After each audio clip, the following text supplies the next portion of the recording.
بسم الله الرحمن الرحيم.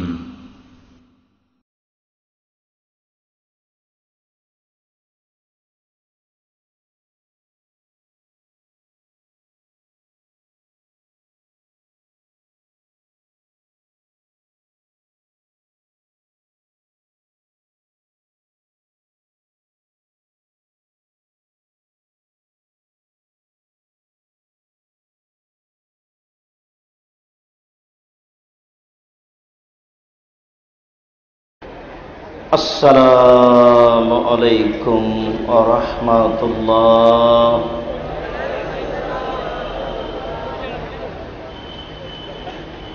إن الحمد لله نحمده ونستعينه من يهده الله فلا مضل له ومن يضلل فلا هادي له وأشهد أن لا إله إلا الله وحده لا شريك له وأشهد أن محمدا عبده ورسوله. أما بعد فأعوذ بالله من الشيطان الرجيم. فبما رحمة من الله لنت لهم ولو كنت فظا غليظ القلب لانفضوا من حولك. عن جبير بن مطعم رضي الله تعالى عنه قال قال رسول الله صلى الله عليه وسلم لا يدخل الجنة قاطع. রাওয়াহুল বুখারী ও মুসলিম। সম্মানিত উপস্থিতি, প্রশংসা আল্লাহর জন্য, শান্তি অবতীর্ণ হোক আল্লাহর রাসূলের উপর সাল্লাল্লাহু আলাইহি ওয়াসাল্লাম। আজকের দিনী বৈঠকে বক্তব্যের বিষয় সদাচরণ, নম্র আচরণ। সদাচরণ, নম্র আচরণ সম্পর্কে এক গুরুত্বপূর্ণ তথ্যবহুল বিবরণের চেষ্টা করব ইনশাআল্লাহুল আজিজ। উল্লিখিত বিষয়ের উপরে কথা বলার পূর্বে জরুরি কয়েকটি কথা। তার প্রথম কথা হচ্ছে, আমরা রাত 12টার পরে আলোচনা করা পছন্দ করি না, আর সারা রাত বক্তব্য দেওয়া জায়েজ মনে করি না। অবশ্য আমরা দাওয়াতে এসেছি, তবে এত দেরিতে বক্তব্য দিতে আসতে হবে এটা আমরা অবগত হতে পারিনি পূর্বে, নইলে হয়তো বা দাওয়াত প্রত্যাখ্যান করতাম। তার মানে এটাও জীবনে চাইনি যে এদেশের মাটিতে দলীয় ব্যাপারে বিভক্ত হয়ে জাতির একটা অংশের কাছে দিন প্রচার করব, এটা ছাত্র জীবনেও ধারণা ছিল না, শিক্ষক জীবনেও কোনোদিন ধারণা হয়নি। কিন্তু পরিস্থিতি, পরিবেশ এমন একটা জিনিস যা মেনে নেওয়া ছাড়া কোনো পথ থাকে না। 1988 আগস্টের 20 তারিখ রোজ বুধবার বিকাল 3টে থেকে আমি প্রতিষ্ঠান মাদ্রাসার শিক্ষক। 1996 সালে সর্বপ্রথম এক বিতর্কিত বৈঠকে এসেছিলাম ঢাকা বংশাল। সভাপতিত্বে ছিলেন জনাব মাওলানা আবু তাহের বর্ধমানী রাহিমাহুল্লাহ। তখন থেকে নেই আসি। এরপরেও বংশাল অন্তর্গত যেসব মসজিদ বা বংশাল আহলে হাদিস বড় জামে মসজিদ, এসব মসজিদগুলিতে আমাদের খুতবা দেওয়ার মতো কোনো সুযোগ হয়ে আসেনি। এরপরেও আমরা দুঃখিত এই জন্য নই যে প্রথমত এটা তাকদীর বলে মেনে নিয়েছি, দ্বিতীয়ত আমাদেরই কর্মফল, আমার হোক আর অন্য কারো হোক, যার ফল ভোগ করতে হচ্ছে। বাকি জীবন যদি সুযোগ না হয়, তাহলেও যে কিছু করার থাকবে বা কিছু বলার থাকবে তাও আমি মনে করি না। তখনও মনে করে নিব যে এটা তাকদীর, এবং পরে মনে করব যে এটা কর্মেরই কোনো ফল আছে। আমাদের এতদা অঞ্চলে বা এসব শহরের এসব এলাকায় রমজান মাসের 5 রাত্রে রাত্রি জাগার নামে সারা রাত বক্তব্য হয়। শরীয়তকে হাতের ময়লা মনে করা ঠিক নয়। শরীয়ত কারো কথাতে চলে না। ধর্ম কোনো ব্যক্তির 5 পয়সা দাম দেয় না। ধর্ম একজন মানুষকে দাম দেয়, যার নাম মুহাম্মদ সাল্লাল্লাহু আলাইহি সাল্লাম। কোনো মানুষের 5 পয়সা দাম নেই।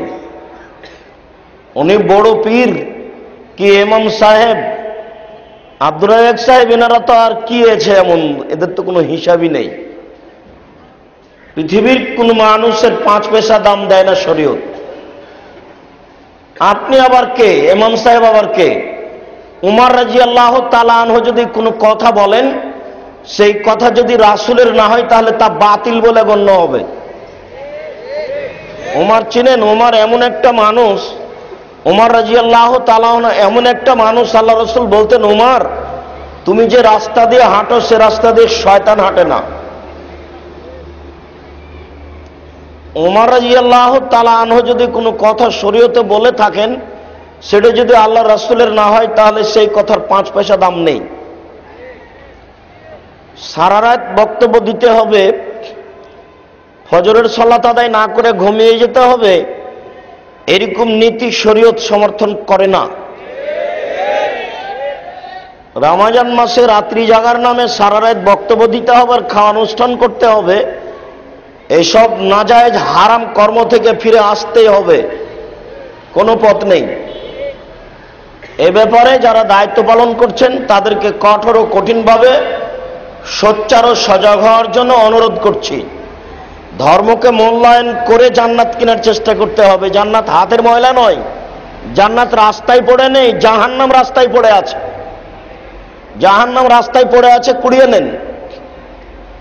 জান্নাত পড়ে পাওয়া যায় না, জান্নাত খুব কঠিন জিনিস। আবু হুরায়রা রাদিয়াল্লাহু তাআলা আনহু বলেন, রাসূল সাল্লাল্লাহু আলাইহি ওয়াসাল্লাম বলেছেন, হজবাতিন নার বিশাওয়াত, মনের ইচ্ছা দ্বারা জাহান্নাম ঘেরা আছে। হজবাতিল জান্নাত বিল মাকারিহ, নিয়ম নীতি কষ্ট ক্লেশ দ্বারা জান্নাত ঘেরা আছে। জান্নাত পাওয়ার জন্য বহু নিয়ম লাগে, জান্নাত পাওয়ার জন্য বহু ত্যাগ তিতিক্ষা কষ্ট, কত কি তার হিসাব নাই। ইসলাম কি হাতের ময়লা? 1 গ্লাস পানি পান করলে 5টা বিধান লাগে। আপনি সহজ মনে করলেন? 1 গ্লাস পানি পান করলে 5টা বিধান লাগে। এক, ডান হাতে পান করতে হবে। কেন? জাবের রাদিয়াল্লাহু তাআলা আনহু বলেন, রাসূল সাল্লাল্লাহু আলাইহি ওয়াসাল্লাম বলেছেন, লা ইয়াকুলান্না আহাদুকুম বিশমালিহি ওয়া লা ইয়াশরাবান্না বিহা ফাইনা শাইতান ইয়াকুলু বিশমালিহি ওয়া ইয়াশরাবু বিহা। অবশ্যই অবশ্যই তোমাদের কোনো ব্যক্তি যেন বাম হাতে না খায়, বাম হাতে পান না করে। কেননা শয়তান বাম হাতে খায়, শয়তান বাম হাতে পান করে। যেটা আপনার চোখে দিন রাত পড়ছে, যে মানুষ চা পান করছে, পানি খাচ্ছে বাম হাতে গিলাস ধরে ডান হাত নিচে লাগিয়ে দিয়ে ডান হাতে পানি পান করা দেখাবেন, এই ঢং ত্যাগ করতে হবে। ডান হাতে গিলাস ধরতে হবে। গিলাসে ভাত লেগে যাবে, যে লেগে যাক, খেজুর খান।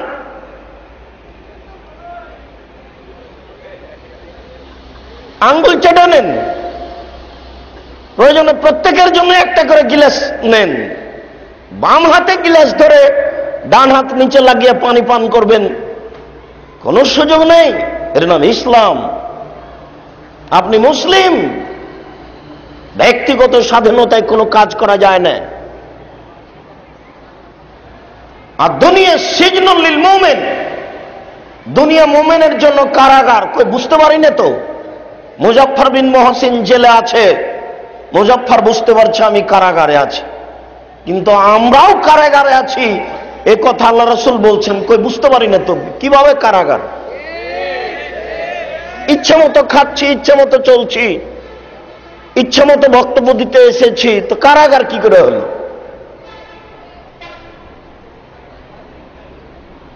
জি অবশ্যই আপনি কারাগারে আছেন। ইচ্ছে মতো পানি খান তো দেখি, ইচ্ছে মতো পানি পান করা যায় না। ডান হাতে গিলাস ধরতে হবে, 1 2 বিসমিল্লাহ বলতে হবে। হুযায়ফা রাদিয়াল্লাহু তাআলা আনহু বলেন, রাসূল সাল্লাল্লাহু আলাইহি সাল্লাম বলেছেন, ইন্না শাইতান ইস্তাহিল্লু তাম আল্লাহ ইযকুর রাসূলুল্লাহ আলাইহি, নিশ্চয় শয়তান ওই খাদ্য খায় যে খাদ্যের উপরে বিসমিল্লাহ বলা হয় না। আপনার স্ত্রী আপনার বাচ্চাকে যতবার দুধ খাওয়াচ্ছে ততবার আপনার স্ত্রীকে বিসমিল্লাহ বলতে হবে। আপনার স্ত্রী যদি বিসমিল্লাহ না বলে তাহলে দুধ শয়তান খাবে, নিশ্চিত খাবে, অবধারিত খাবে। আল্লাহর নবী বলেছেন খাবে, অতএব খাবেই খাবে।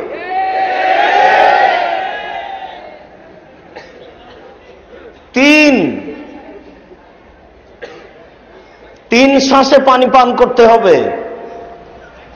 এক শ্বাসে পানি পান করলে শ্বাসের সমস্যা হবে, অসুখ হওয়ার সম্ভাবনা আছে। তিনি কেন বললেন যে খেতেই যদি হয় বাঁচার জন্য তাহলে 3 ভাগে খাও, 1 ভাগ সলসলিল আকল, 1 ভাগ খাওয়া, 1 ভাগ পানির, 1 ভাগ শ্বাসের। মানে খাওয়া বেশি হলে শ্বাস ঠিক মতো আসতে যেতে পারবে না, সমস্যা হবেই। পেটে যা আছে ওকে তো আর গলিয়ে দেওয়ার জন্য কোনো মেশিন নেই।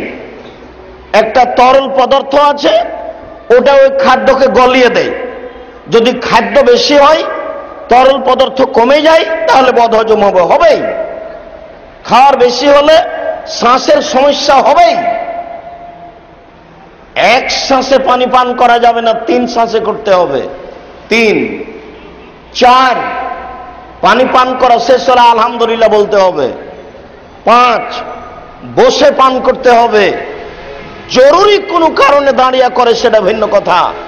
1 গ্লাস পানি পান করলে 5টা বিধান লাগে। মধ্য দিয়ে মানুষের যাতায়াতের ব্যবস্থা করা হয়েছে, এটা নাজায়েজ হয়েছে। মধ্য দিয়ে যাতায়াত করা যাবে না। ওই যে হাঁটছে আসছে যাচ্ছে আর একজন পাশ দিয়ে দেখছে, তোমাদের এটুকু হুঁশ বুদ্ধি নেই? ভবিষ্যতে এই বৈঠক করলে মধ্য দিয়ে ব্যবস্থা করবে না, এক পাশে করবে।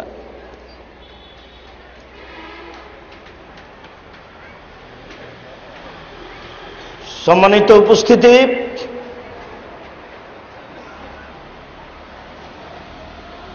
দুঃখিত,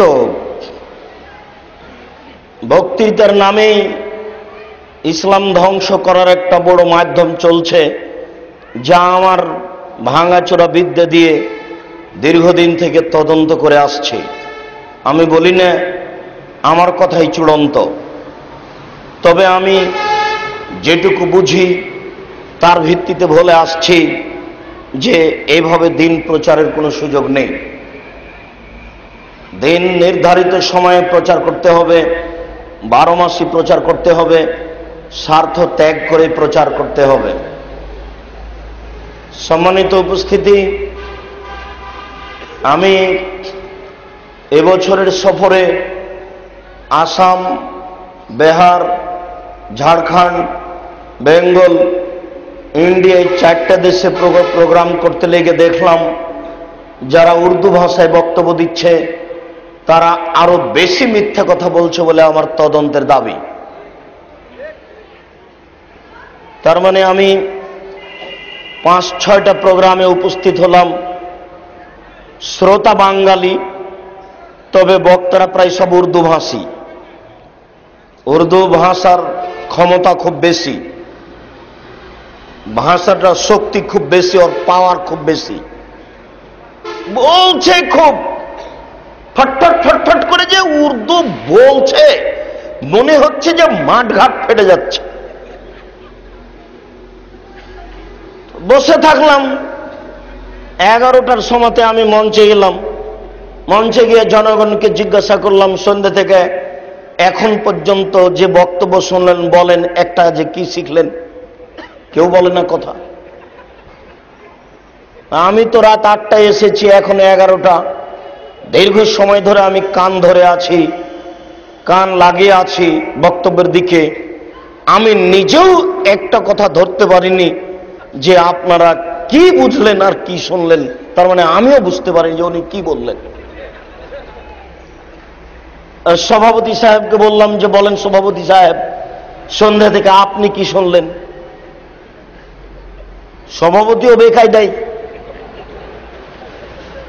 সভাপতিও এখন খুঁজে পায় না সন্ধ্যা থেকে উনি কি শুনলেন।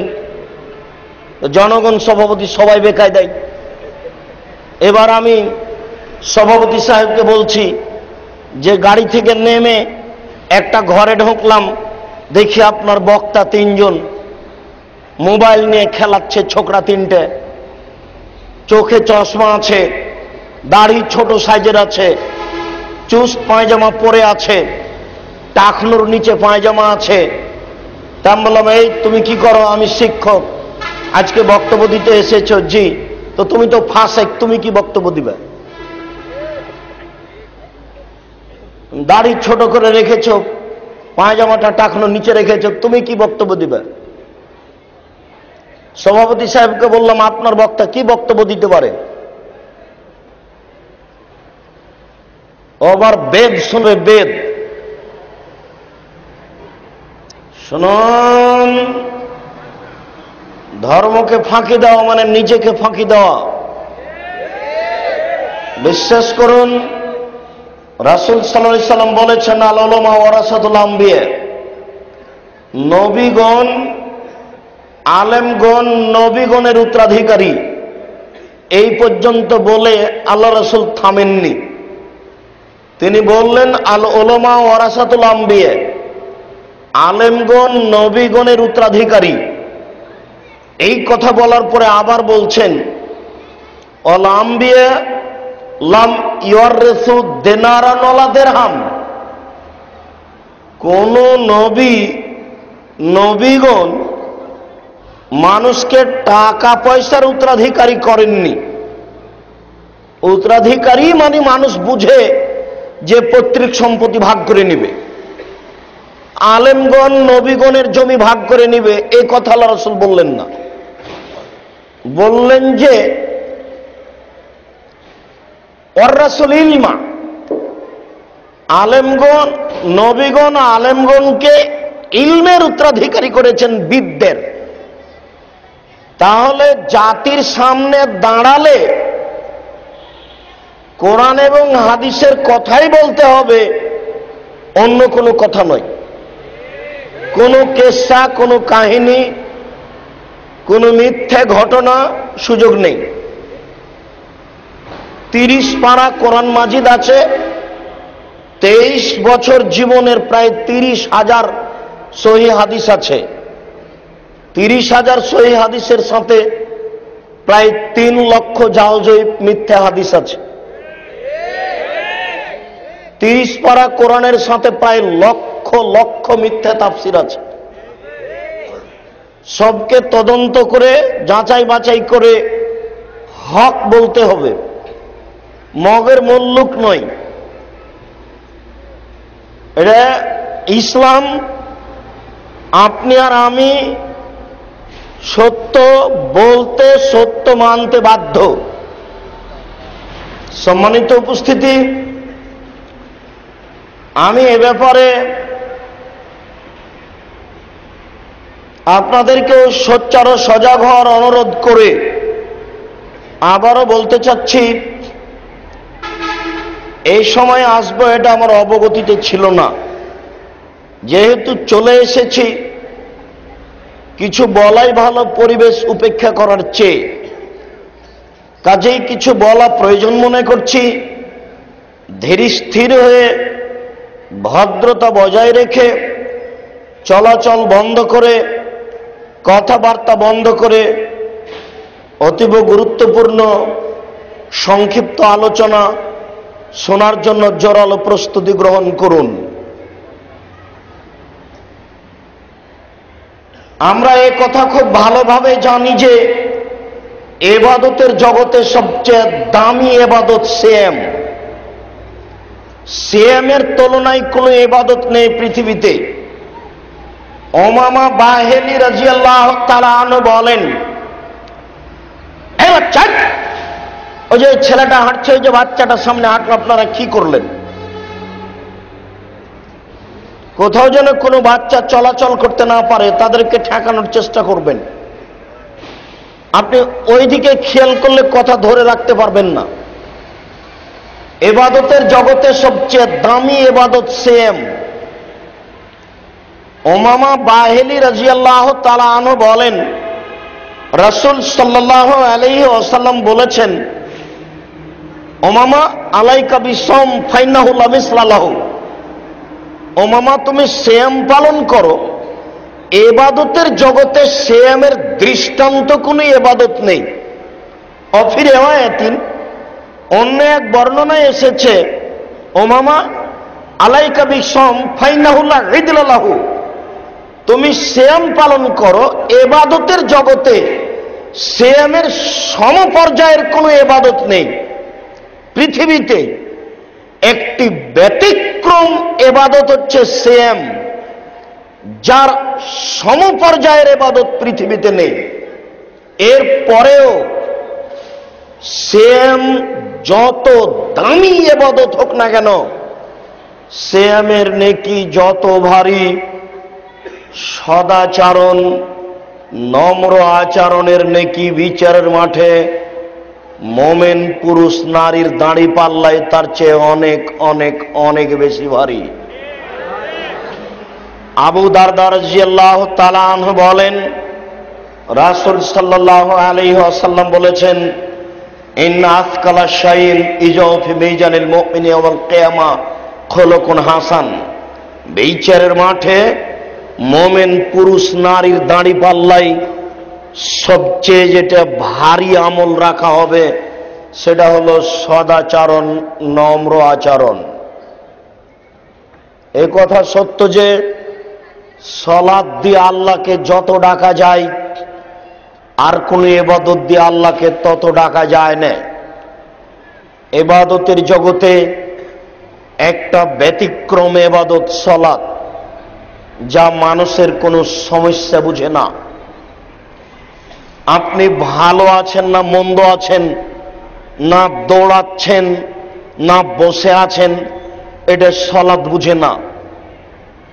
আপনি ভালো আছেন না অসুস্থ আছেন, এটা সালাত বুঝে না। সময় হলে আপনাকে আদায় করতে হবে, আপনি বাধ্য। হজ অসুবিধা বুঝে।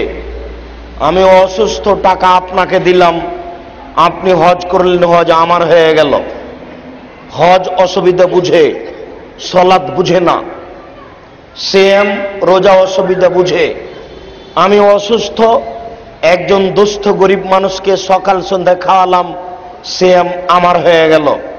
কিন্তু সালাত এমন ইবাদত নয়। গাড়িতে উঠে আছেন, ঠেলে ঠেল মানে না, হাত উপরে করে শিকল ধরে আছেন, সালাতের টাইম পার হয়ে যাচ্ছে, এই অবস্থাতেই পড়তে হবে। দৌড়িয়ে চলে যাচ্ছেন, শত্রু তাড়া দিয়েছে, সালাতের সময় পার হয়ে যাচ্ছে, এই অবস্থাতে পড়তে হবে। পরিষ্কার কাপড় পরে সালাত আদায় করতে হয়, পরিষ্কার নেই তো যাতে পেশাব পায়খানা লেগে আছে সেটা পরি পড়ে, ওটাও নেই, এমনিতেই পড়ে। কোনো পরনে কাপড়ই নেই, উলঙ্গ অবস্থাতেই পড়তে হবে। সালাত একটা আশ্চর্য ইবাদত, যা মানুষের সমস্যা বুঝে না। এর মতো কোনো ইবাদত পৃথিবীতে নেই। এই জন্যই বহু বক্তব্যে আমার বলা আছে, এই ছেলেটার বয়স 15 বছর, সালাত আদায় করে না, তার বাপ বেঁচে আছে, এটা আমরা বিশ্বাস করি না। অযোগ্য কাপুরুষকে আমরা বাপ বলে সহজে আখ্যা দিতে চায় না। যদি বাপের মতো যোগ্যতা না রাখে তাহলে বিবাহ করলো কেন? বাড়িটাকে পশু প্রাণী একটা ঘর বানাতে হবে সেই জন্য বিবাহ করেছে? ছেলেরা পশুর মতো শুয়ে থেকে সকাল 10টায় উঠবে এই জন্য এই কাপুরুষ বিবাহ করেছে? টিভিটা বন্ধ করবে রাত 3টায়, উঠবে সকাল 8টায়, এই জন্য এই কাপুরুষ বিবাহ করেছে? এই কাপুরুষকে বিবাহ করতে আল্লাহ রাসূল নাকচ করেছেন, তুমি বিবাহ করো না। বিবাহ করলে ক্ষমতা লাগে। এখন রাত গভীর, এরপরও মেয়েটা রাস্তায় হাঁটছে ল্যাংটা হয়ে, ওকে হিন্দুর মেয়ে হাঁটছে কেন? কাপুরুষ বিবাহ করে জাতিকে কলঙ্ক করেছে, নিজেকে ধ্বংস করেছে। বিবাহ করলো কেন? ক্ষমতা না থাকে তো বিবাহ করে কেন? ওকে হিন্দুর মেয়ে রাস্তায় হাঁটছে, ওকে ইহুদির মেয়ে হাঁটছে, ওকে খ্রিস্টানের মেয়ে হাঁটছে। জোর করে ওর বাপ জান্নাত কিনবে? জান্নাত কি হাতের ময়লা? জান্নাত কি রাস্তায় পড়ে আছে? শতবার বলা আছে আপনাকে 3 শ্রেণীর মানুষ জান্নাতে যাবে না, তার মধ্যে আপনি একজন। ওই মেয়ে আপনার। 3 শ্রেণীর মানুষ জান্নাতে যাবে না, তার মধ্যে আপনি একজন। রাস্তায় হাঁটছে বেহায়া লজ্জাহীনা, ওই মেয়ে আপনার। জন্ম দিয়েছেন আপনি, ঠেকাবো আমি মানে? এটা কে বললো আপনাকে? জোর করে জান্নাত কিনবেন? জোর করে জান্নাত কিনা যায় না, জান্নাত নীতির উপরে কিনা যায়। অতএব ভালো করে মনে রাখতে হবে, যারা বিড়ি, তামাক, জর্দা, সিগারেট, গুল, নেশাদার দ্রব্য খায়, পান করে, তারা জান্নাতে যাবে না। যারা পুরুষের বেশধারী নারী, যারা পুরুষের জুতা স্যান্ডেল পরে, যারা পুরুষের শার্ট প্যান্ট পরে, গেঞ্জি গায়ে দিয়ে প্যান্ট পরে চলে, তারা জাহান্নামে যাবে। তাদের জন্য জাহান্নাম অপেক্ষা করছে।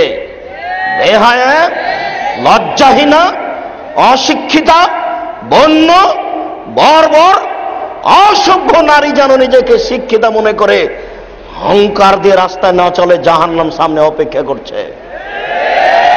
ফেরাউনের মতো মানুষ 400 বছর বেঁচে থাকার পরেও তার বাঁচার পথ হয়নি।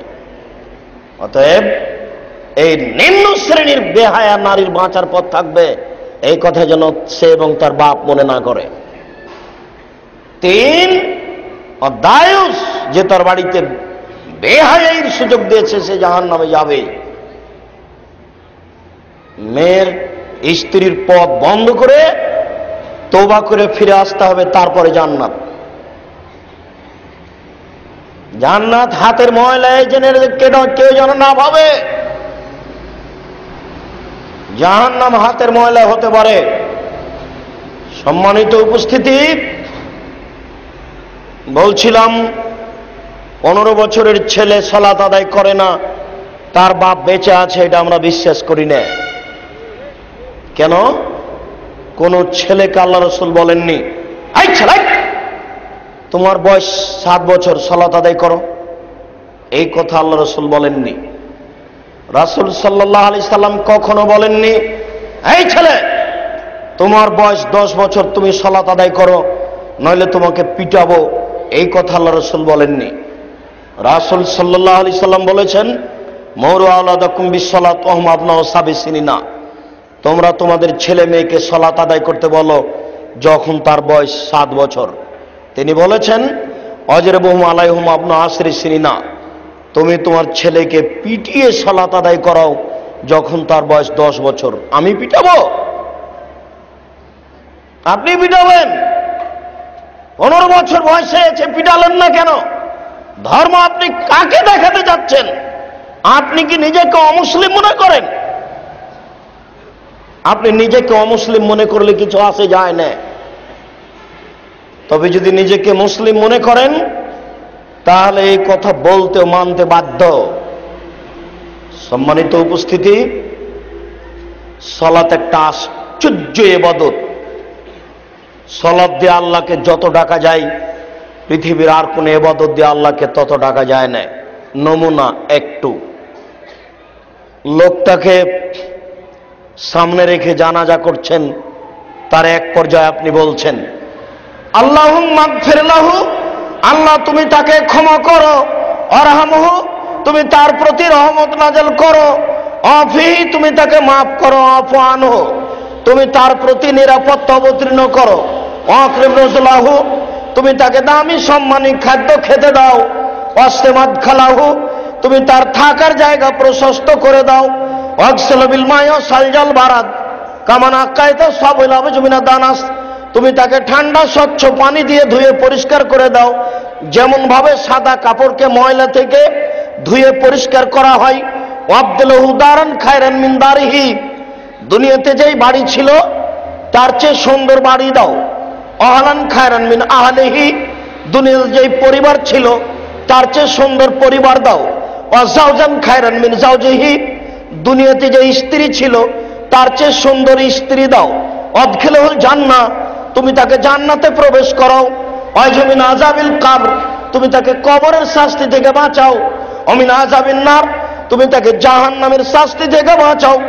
আল্লাহুম্মা গফির লিহাইয়িনা আল্লাহ আমাদের যারা জীবিত তাদের তুমি ক্ষমা করে দাও, অমাইয়েতেনা যারা আমাদের মারা গেছে তাদের তুমি ক্ষমা করে দাও, ও শাহেদেনা যারা জানাজায় উপস্থিত হয়েছে তাদের তুমি ক্ষমা করে দাও, ও গায়েবেনা যারা জানাজায় উপস্থিত হতে পারেনি তাদের তুমি ক্ষমা করে দাও, ও সাগিরেনা যারা আমাদের ছোট তাদের তুমি ক্ষমা করে দাও, ও কাবিরেনা যারা আমাদের বড় তাদের তুমি ক্ষমা করে দাও, ও যাকারেনা যারা আমাদের পুরুষ তাদের তুমি ক্ষমা করে দাও, ও উনসানা যারা আমাদের মহিলা তাদের তুমি ক্ষমা করে দাও।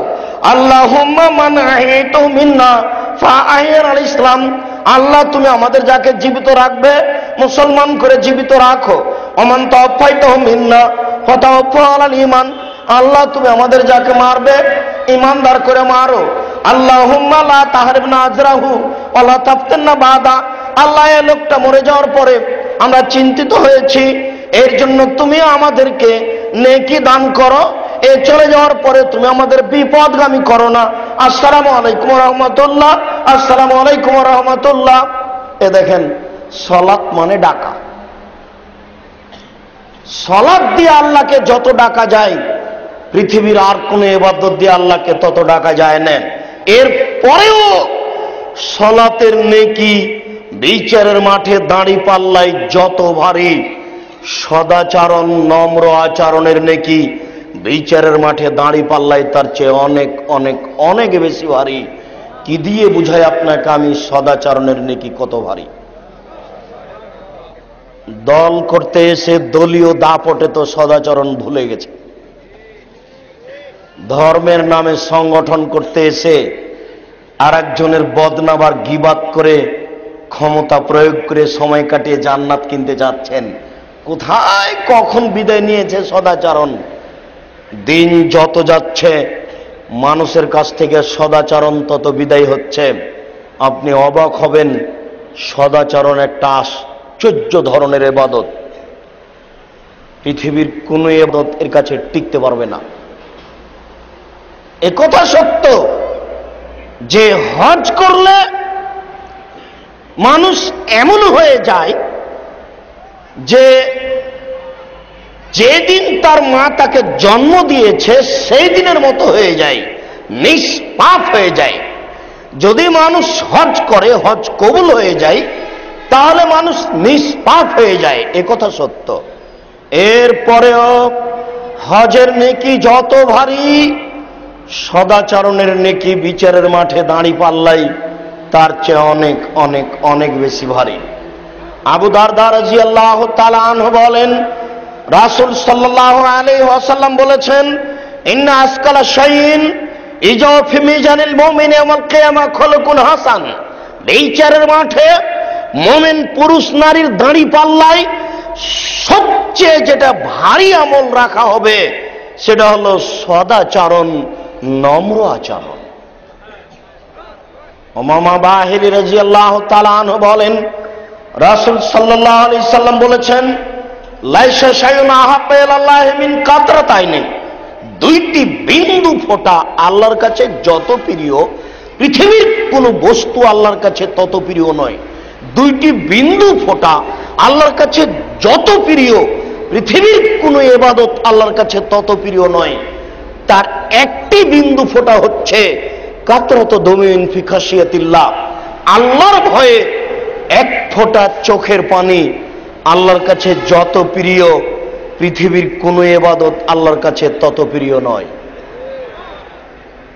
তিনি এই কথাটি এক পর্যায়ে এভাবে বুঝিয়েছেন, লাইয়ালে যার রাজুল নারা বাকা ফি খাশিয়াতিল্লাহ হাত্তা ইয়ালাজাল লাবানু ফি যারআ। গাভীর বাঁট থেকে দুধ বের করে ভিতরে ঢোকানো যায় না, যেমন আল্লাহর ভয়ে কাঁদে যারা জাহান্নামে যাবে না তেমন।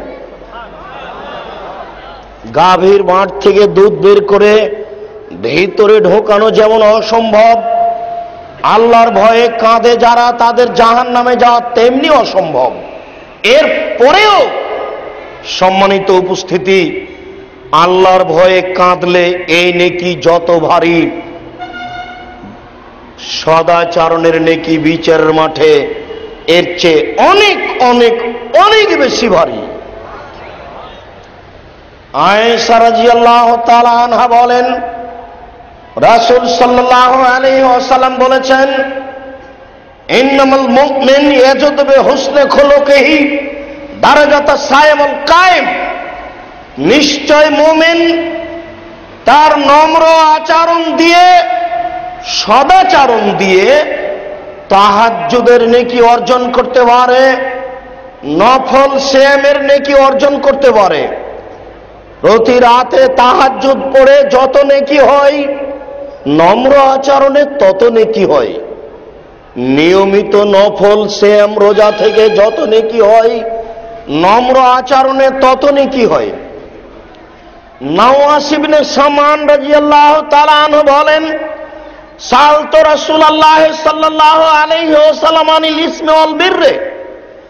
একদা আমি আল্লাহ রাসূলকে জিজ্ঞাসা করলাম, আল্লাহ রাসূল, পাপ কি জিনিস, নেকি কি জিনিস? আল্লাহ রাসূল, পাপ কি জিনিস, নেকি কি জিনিস? তখন রাসূল সাল্লাল্লাহু আলাইহি ওয়াসাল্লাম বললেন, শোনো, আল বিররু হুসনুল খুলুক। নেকি হচ্ছে সদাচরণ, নেকি হচ্ছে ভালো আচরণ। ওয়াল ইসম, আর পাপ হচ্ছে হাকা ফি নাফসিক, তোমার অন্তরে ধাক্কা খায় যখনই তুমি করতে যাও। ওয়াকারহাতা ইয়াতালে আলাইহিন নাস, তোমাকে খারাপ লাগে, এটা যদি কেউ জানতে পারে তাহলে আমার বদনাম হবে, এরই নাম পাপ। যখনই তুমি করতে যাও অন্তরে ধাক্কা লাগে, আহা কাজটা করলাম, এরই নাম পাপ। আবার তোমার ভয় হয় কেউ যদি জানতে পারে তাহলে কেমন হবে, এরই নাম পাপ। তাহলে নেকি হলো সদাচরণ, নম্র আচরণ। তিনি বললেন না হজ হলো নেকি, তিনি বললেন না তাহাজ্জুদ হলো নেকি, তিনি বললেন না রাতে কান্নাকাটি নেকি, তিনি বললেন না দান করা নেকি। অবশ্যই দানে নেকি হয়, এ কথা সত্য। হজ করলে নেকি হয়, এ কথা সত্য। সালাত আদায় করলে নেকি হয়, এ কথা সত্য।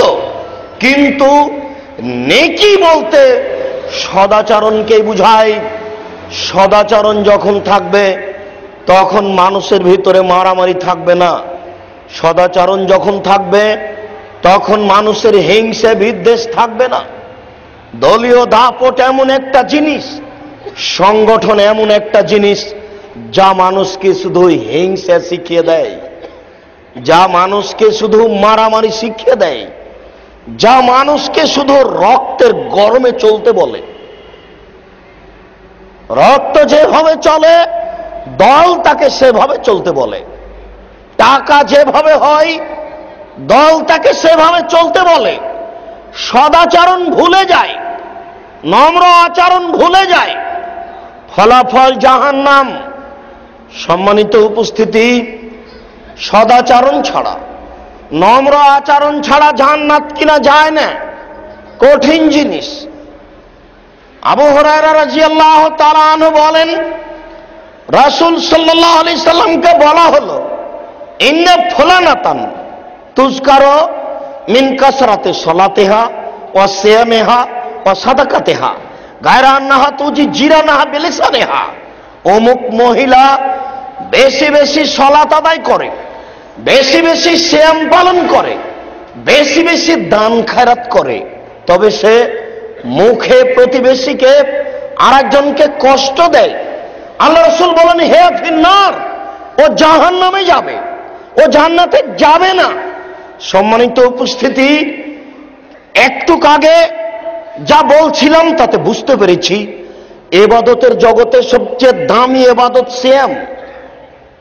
যে আমলটি মহিলা করে আলোচনায় বুঝতে পেরেছি সালাত এমন একটি ইবাদত যা দিয়ে আল্লাহকে সবচেয়ে বেশি ডাকা যায়। এই আমলটি মহিলা করে। আরেকটা আমল মহিলা করে, তা হচ্ছে দান।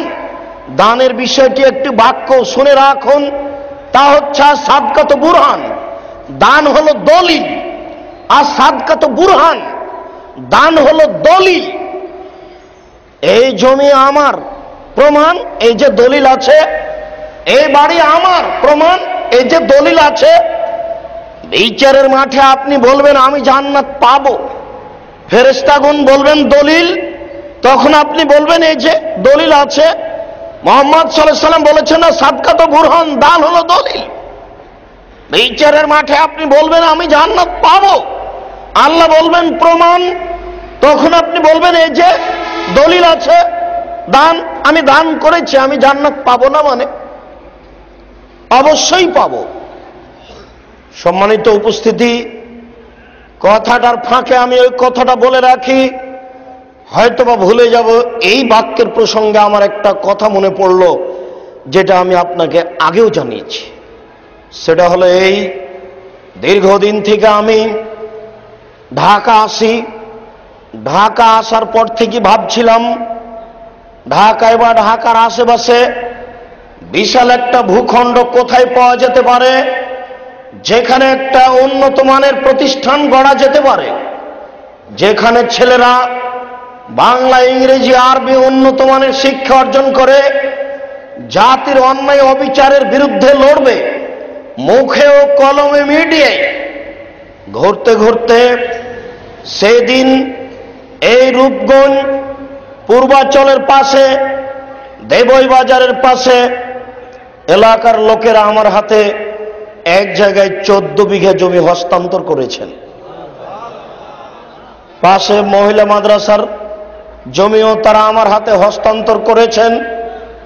এখানে ছেলেদের প্রতিষ্ঠান 2013 সালের 24শে আগস্ট আরম্ভ হয়েছে, আর মেয়েদের প্রতিষ্ঠান প্রায় হাফ কিলোমিটার দূরে আপনার এই 2015 সালের 3রা জানুয়ারি আরম্ভ হয়েছে।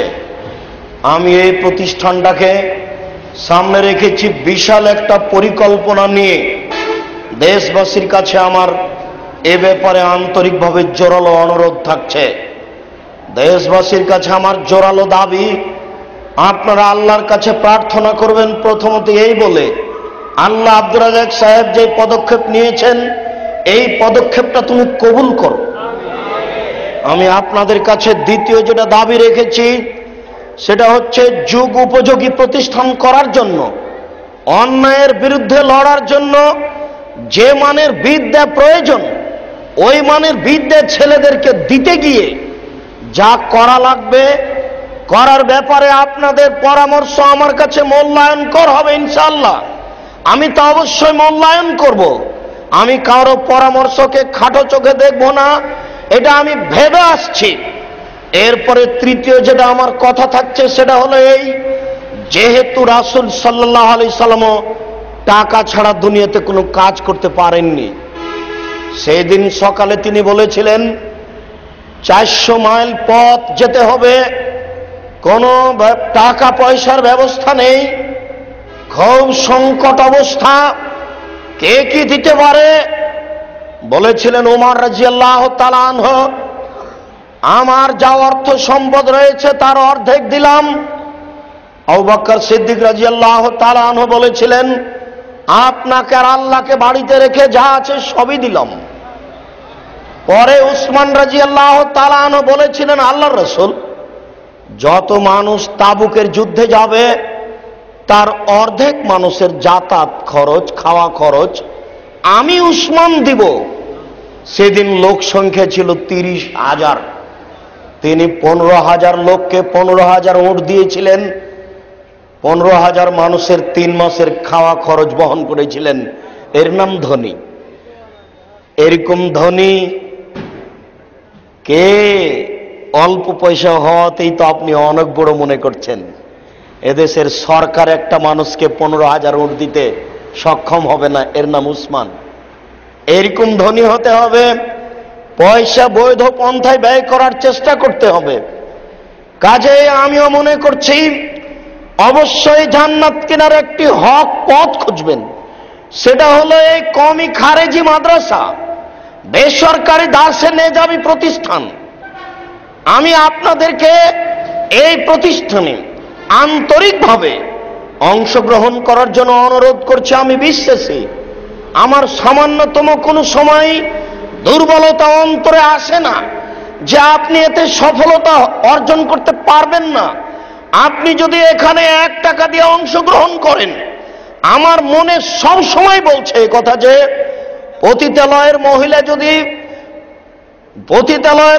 যদি কুকুরকে পানি পান করে জান্নাত যেতে পারে, পতিতালয়ের মহিলা যদি কুকুরকে পানি পান করে জান্নাত যেতে পারে, তাহলে আপনি এই মহৎ উদ্দেশ্য নিয়ে প্রতিষ্ঠান গড়া হচ্ছে।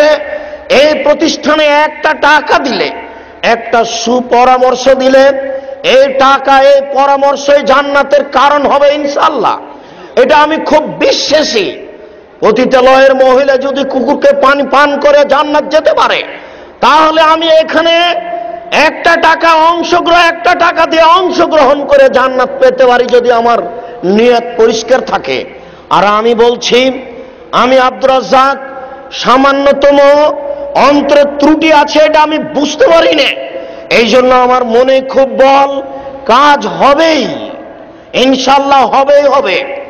অল্প দিনের মধ্যে বিশাল একটা প্রতিষ্ঠান গড়বে ইনশাআল্লাহ, এটা আমি বিশ্বাসী। কেননা আমার অন্তরে কোনো দুর্বলতা নেই। আমি সামান্যতম দুর্বলতা আমি বুঝতে পারি না। কাজেই আমার বিশ্বাসের অভাব নেই। অগাধ বিশ্বাস আল্লাহর উপরে রেখে বলছি, আল্লাহ তুমি আমাদের এই কাজটা কবুল করো, আল্লাহুম্মা আমিন। আল্লাহ তুমি আমাদের এই কাজটা কবুল করো, আল্লাহুম্মা আমিন। সম্মানিত উপস্থিতি, আপনার পাশে হেতু আপনি গিয়ে অংশগ্রহণ করুন, নইলে আপনাকে একটা পরামর্শ দেওয়া থাকছে। উপস্থিত পরামর্শ হচ্ছে 007-112-000-4027 আল আরাফা ইসলামী ব্যাংক, রাজশাহী। আপনি এই অ্যাকাউন্টে টাকা দিয়ে অংশগ্রহণ করতে পারেন। এইটুকু বলে আমি সামনের দিকে বলছি, মহিলা সবচেয়ে বড় কাজ করত তা হচ্ছে সিয়াম পালন করত, যা ইবাদতের জগতে সবচেয়ে দামি। মহিলা সিয়াম সালাত আদায় করত, যা ইবাদতের জগতে সবচেয়ে ব্যতিক্রম। মহিলা দান খায়রাত করত, যার ফলাফল জান্নাত। এরপরেও রাসূল সাল্লাল্লাহু আলাইহি সাল্লাম বললেন, ও জান্নাতে যাবে না। কেন? সে মানুষকে কষ্ট দেয়, তার সদাচরণ নেই। যার সদাচরণ নেই তাকে তাহাজ্জুদ জান্নাতে নিয়ে যেতে পারবে না। যার নম্র আচরণ নেই তাকে সেম জান্নাতে নিয়ে যেতে পারবে না। প্রমাণের সহিহ হাদিস। পৃথিবীতে একটি ব্যতিক্রম ইবাদত সদাচরণ, নম্র আচরণ, যা একান্ত জরুরি। এই ব্যাপারে মহান আল্লাহ বলেন, ফাবিমা রাহমাতিম মিনাল্লাহ লিনতা লাহুম। মুহাম্মদ, আল্লাহর পক্ষ থেকে আপনার উপরে বড় দয়া যে, মুহাম্মদ, আল্লাহর পক্ষ থেকে আপনার উপরে বড় দয়া যে আপনি নরম আচরণের হয়েছেন।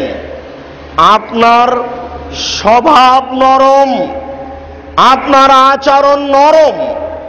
লাউ কুনতা ফাযান গালিজাল কালব, যদি আপনার অন্তর কঠোর হতো, স্বভাব কর্কশ হতো, যদি আপনার অন্তর কঠোর হতো, স্বভাব কর্কশ হতো, লানফাজ্জু মিন হাওলিক, আপনার পাশ থেকে মানুষ সরে যেত, কেউ আপনার পাশে থাকতো না। এরপরেও আমি আপনাকে সতর্ক করে বলছি, শুনুন, দাওয়াত দিতে গিয়ে মানুষ ক্ষেপে যাবে, এ কথাই ঠিক। মানুষ আপনার কথা মানবে না, মানুষ আপনার সাথে অন্যায় আচরণ করবে, এ কথাই ঠিক। অতএব ফাফু আনহুম, আপনি তাদের ক্ষমা করুন। মানুষকে ক্ষমা করতে শিখুন, মহৎ হতে শিখুন। তরকারিতে লবণ বেশি হয়েছে, তাই স্ত্রীর উপরে গরম হতে হবে, স্ত্রীকে গালি দিতে হবে, বোকামি নীতি ত্যাগ করুন। ছোট ব্লাউজ পরে 10টার সময় বাজারে গেছে, গুলিস্তান বাজারে সারা দিন ঘুরলো, হাজারো মানুষ ধাক্কা দিল, টাকা দিলেন আপনি, মোহর দিলেন আপনি, লোকে মারে ধাক্কা, খারাপ লাগে না কাপুরুষ? আপনি কি একবারে নিচে যেতে যেতে যেতে যেতে পৌঁছে গেছেন? একটু কি খারাপ লাগে না? ভিতরে কি কিছুই নেই, সবই কি পুজ হয়ে গেছে? একটুকু কি রক্ত নেই, শরীর কি গোটাটাই পুজ? খারাপ লাগে না? খারাপ লাগা উচিত। ঈমান কাজ করে না, ঈমান একবারে অকেজ হয়ে গেছে। ঈমানের ওপরে মরিচা ধরে ধরে ধরে ধরে ঈমান বাদ পড়ে গেছে। স্ত্রীর সাথে যদি কেউ জেনা করে তবুও খারাপ লাগে না, একবার শরীর থেকে রক্ত বের হয়ে গেছে সব। রজুলিয়াত পুরুষত্ব বিদায় নিয়েছে, গাইরিয়াত চোর ক্ষমতা বিদায় নিয়েছে। স্ত্রীকে গালি দিয়ে জান্নাত কিনা যায় না। তিনি বলেছেন, পৃথিবীর মানুষ, স্ত্রীর উপরে 5টা জিম্মেদারি পালন করো। 1, যে মানের খাচ্ছ সে মানের খেতে দিও। 2, যে মানের কাপড় পরছ সে মানের পরতে দিও। 3, অলা তুকাব্বে, স্ত্রীকে কটু কথা বলো না। স্ত্রীকে কটু কথা বলতে হয় না, স্ত্রীকে গালি দিতে হয় না, নিন্দা করতে হয় না। কখনো ভুলেও বলিয়েন না তোমার ঠোঁটটা মোটা। একবার ঠোঁট মোটা বললে 20 বছর আপনাকে ভালোবাসতে পারবে না। ভুলেও কখনো বলিয়েন না তোমার রং কালো। একবার রং কালো বললে জীবনে আপনাকে আর মূল্যায়ন করতে পারবে না। ভুলেও কখনো শ্বশুর শাশুড়িকে গালি দিয়েন না। শ্বশুর শাশুড়িকে যদি ধমকিয়ে কথা বলেন, মরা পর্যন্ত ওই কথা তার ভিতরে কাজ করবে, আপনাকে মূল্যায়ন করতে পারবে না। দিন রাত তার প্রশংসা করুন। এরপরে তিনি বললেন 4, মুখের উপরে মারো না। 5 নম্বরে তিনি বললেন, অলা তাত্র খাইল্লা ফিল বাইতে, তোমার বাড়ি ছাড়া তাকে কোথাও যেতে দিও না, কোথাও থাকতে দিও না। ও হাটে বাজারের জিনিস নয়। হাটে বাজারে আপনি যাবেন, আপনি কি মরেছেন? আপনার বড় ছেলে কি মারা গেছে? কাজের লোকটা কি মারা গেছে? কাপুরুষ কেন হলেন আপনি? ও কেন বাজারে? ও কেন বাজারে যাবে? ওকে কেন দেখে জিনিস কিনতে হবে? ধর্মকে পাগল পেয়েছেন? রাসূল সাল্লাল্লাহু আলাইহি ওয়াসাল্লাম বলছেন, তুমি তাকে তোমার বাড়ি ছাড়া কোথাও যেতে দিও না। চাচির বাড়ি যেতে পাবে না, খালার বাড়ি যেতে পাবে না, ফুফুর বাড়ি যেতে পাবে না, নানির বাড়ি যেতে পাবে না, মায়ের বাড়ি যেতে পাবে না। মায়ের বাড়ি গেলে 3 দিন থাকবে, 3 দিনের বেশি থাকলে খাওয়া খরচ দিতে হবে আপনাকে। মাস মাস বাপের বাড়িতে থাকবে, কোথায় এই সুযোগ পেলেন আপনি? কে বলে দিল আপনাকে এই কথা? জরুরি প্রয়োজনে কোথাও যেতে পারে, জরুরি প্রয়োজনে নিরুপায় হয়ে বাজারও যেতে পারে, নিরুপায় হয়ে জমিতে ঘাস উঠাতেও যেতে পারে। কিন্তু আপনি কি মারা গেছেন, সে কেন যাবে? যে মুখে তিনি বললেন কটু কথা বলো না, ওই মুখেই তিনি বলেছেন, আল্লে কাসা কালা বাবে, তোমার লাঠিটা তোমার দরজায় ঝুলিয়ে রাখো। তোমার ছেলে মেয়ে, তোমার স্ত্রী দেখে ভাববে, বাপরে বাপ, 19-20 চললে লাঠি হবে। যে মুখে তিনি বললেন কটু কথা বলো না, ওই মুখেই তিনি বললেন লাঠি ঝুলিয়ে রাখো। যে মুখে তিনি বললেন স্ত্রীকে কটু কথা বলো না, ওই মুখেই তিনি বলছেন লা তারফা আসাকা আলা বাবে, তুমি তোমার পরিবার থেকে শিষ্টাচারের লাঠি উঠিয়ে নিও না। যখনই আদর ফেল করবে তখনই লাঠি।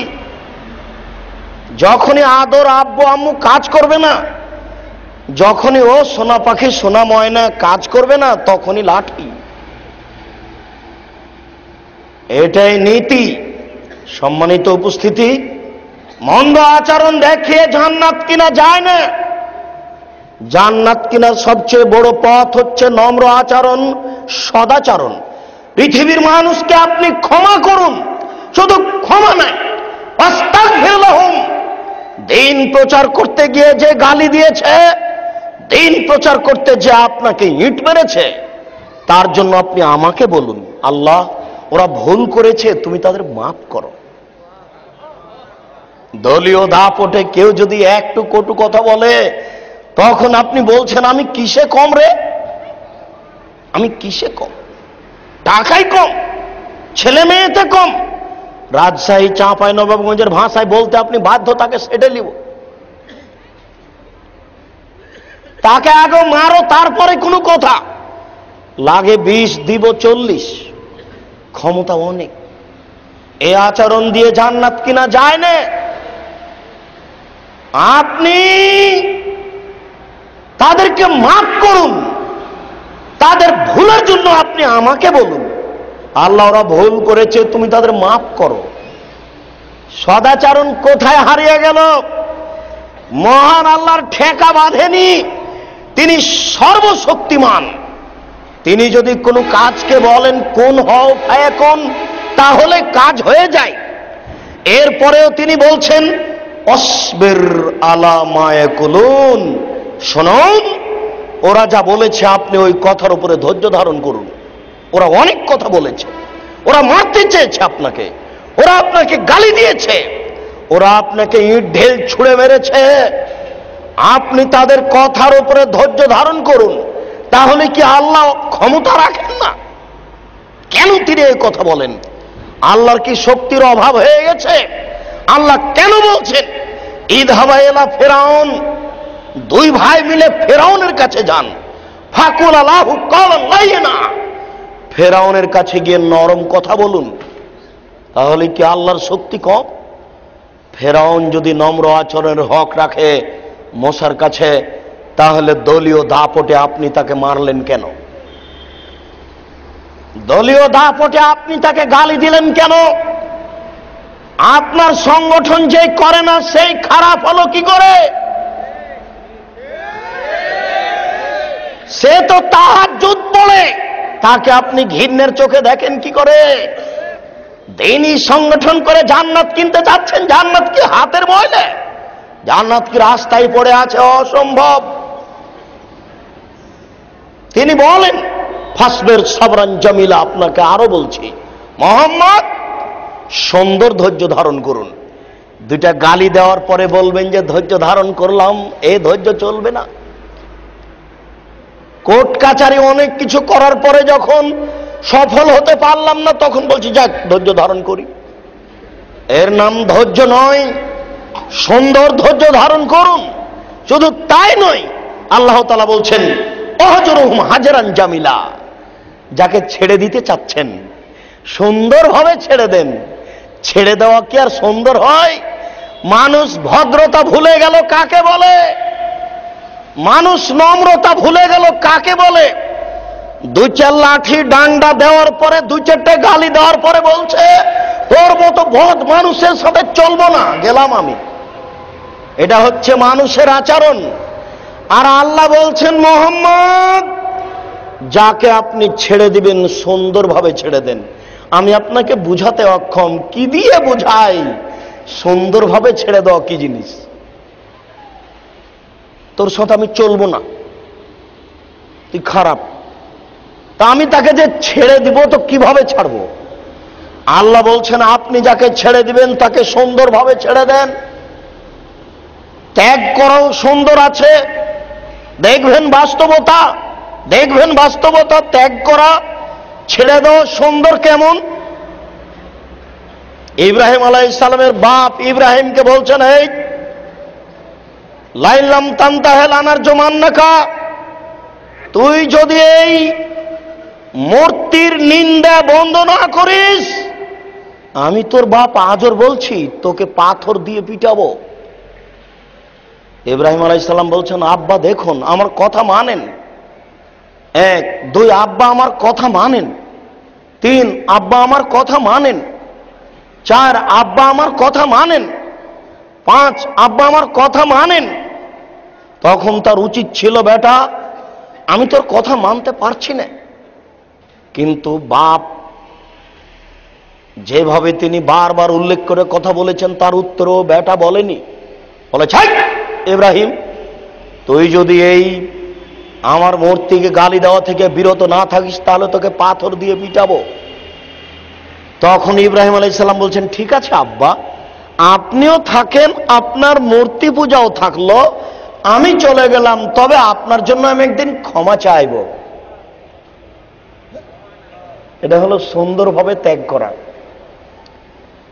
একদিন আমার এক দূর বংশসূত্রে চাচাতো ভাই আমাদের বাড়িতে এসে বলছে, আব্দুর রাজ্জাক আমার মাকে আমি কোনোদিন ক্ষমা করব না। আমার মা আমার উপরে এত অত্যাচার করেছে, আমার জীবনে আমি আমার মাকে কোনোদিন মাফ করব না। তখন আমি বললাম, বলেন কি আপনি, এটি কি আপনার কথা হলো? এই কথাটা বলে আমি এই ঘটনাটা শোনালাম। শোনার সাথে সাথে বলছে যে, আব্দুর রাজ্জাক তাহলে তো আমার ভুলই হয়েছে ভাই। না অবশ্যই। মুখের উপরে তাৎক্ষণিক বললো, আমি আমার মাকে মাফ করে দিলাম, আল্লাহ তুমি আমার মাকে ক্ষমা কর, আমাকে ক্ষমা কর। কার সাথে আপনি মন্দ আচরণ দেখাচ্ছেন দলীয় দাপটে, সংগঠনের চাপে? কে সে কি ইহুদি? সে কি খ্রিস্টান? যদি ইহুদি হয়, খ্রিস্টান হয়, তবুও দেখেন আল্লাহ তাআলা ফেরাউন মোসাকে বলছেন আর হারুনকে বলছেন, 2 ভাই মিলে যান ফেরাউনের কাছে, নরম ভাষায় কথা বলেন। আল্লাহর কি ঠেকা বেঁধেছে? আল্লাহর কি শক্তি কমে গেছে? কেন বলছেন নরম ভাষায় কথা বলতে হবে? পৃথিবীর প্রত্যেকটা মানুষ ভদ্রতা পাওয়ার হক রাখে, নম্র আচরণের হক রাখে। সে যত বড়ই শক্তিশালী, যত বড়ই শত্রু হোক না কেন। সম্মানিত দিনী ভাই, দুঃখিত আমাদেরই বিদ্যার অভাব, আমাদের সুযোগের অভাব, মানুষকে সদাচরণের কথা বলতে পারলাম না। মিডিয়া আমাদের হাতে নেই, সুযোগ আমাদের নেই। কোটি মানুষ যাদের হাতে আছে তারা কোনোদিন সদাচরণের কথা বলল না। যাদের হাতে কোটি মানুষ আছে, যাদের কলম কোটি মানুষে পড়ে, তারা সদাচরণের কথা লিখল না, তারা শুধু কেসা কাহিনী বলল। মহান আল্লাহ বলেন, ইদফা বিল্লাতি হিয়া আহসান ফায়দাল্লাযী বাইনাকা ওয়া বাইনাহু আদাওয়া কান্নাহু আলিয়ুন হামিম। মুহাম্মদ আপনি প্রতি উত্তর সুন্দরভাবে দিন। ও যা বলেছে, প্রতিপক্ষ যা বলেছে, দলের বিপক্ষে যারা আছে তারা যা বলেছে, তার চেয়ে আপনি সুন্দর উত্তর দিন। তাহলে তার মাঝে আর আপনার মাঝে যে শত্রুতা রয়েছে, এটা অন্তরঙ্গ বন্ধুতে পরিণত হবে। আপনি করেন তো? অবশ্যই হবে। মহান আল্লাহ বলেন, জাদিলহুম বিল্লাতি হিয়া আহসান, আপনি প্রতি উত্তর দেন যেটা সুন্দর। ও যা বলেছে আপনি যদি তাই বলেন, সুন্দর হবে না। ও যা বলেছে তার চেয়ে যদি বেশি কড়া কঠিন ভাবে বলেন, সুন্দর হওয়ার কোনো প্রশ্নই আসে না।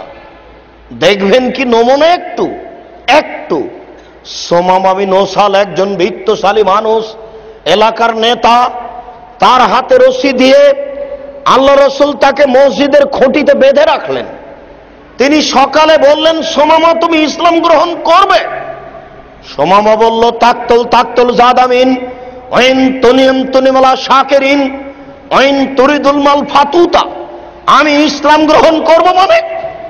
আপনি যদি আমাকে হত্যা করেন তাহলে রক্তওয়ালাকে হত্যা করলেন, রক্তের প্রতিশোধ নেওয়া হবে। আপনি যদি আমাকে ছেড়ে দেন, শুকরিয়া আদায় করা হবে। আপনি যদি ছাড়তে গিয়ে পয়সা চান, প্রদান করা হবে। আল্লাহ রাসূল কিছু বললেন না। পরের দিন বললেন, সোমামা তুমি ইসলাম গ্রহণ করবে?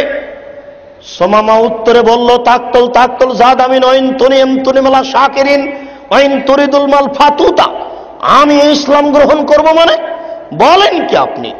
আপনি যদি আমাকে হত্যা করেন, রক্তওয়ালাকে হত্যা করবেন, প্রতিশোধ নেওয়া হবে। আপনি যদি আমাকে ছেড়ে দেন, শুকরিয়া আদায় করা হবে। ছাড়তে গিয়ে যদি পয়সা চান, প্রদান করা হবে। আল্লাহ রাসূল কিছু বললেন না। তৃতীয় দিন বললেন, তুমি সোমামা ইসলাম গ্রহণ করবে?